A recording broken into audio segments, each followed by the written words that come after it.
อยู่กับรายการรีวิวของนะครับวันนี้นะผมก็จะมารีวิวเจ้าiPad นะครับผม iPad หรือแท็บเล็ตแบบแท็บเล็ตที่ว่ามันเป็น Android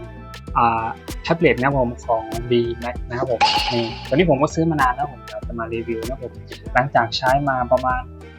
4-5 เดือนแล้วนะครับผมตอนนี้ราคาถูกมากนะครับผมบอกเลยแบบกล่องนะครับโคตรสวยอ่ะนี่ครับของเท่มากนะผมตัวนี้ก็คือผมซื้อมาสตรีมเกมโดยเฉพาะเลยนะผมนี่นะครับผมในกล่องก็จะแถมสายชาร์จมาให้นะครับผมลักษณะก็จะเป็นนี่ครับข้างหลังก็เป็นประมาณนี้นะครับผมสวยนะครับผมตัวนี้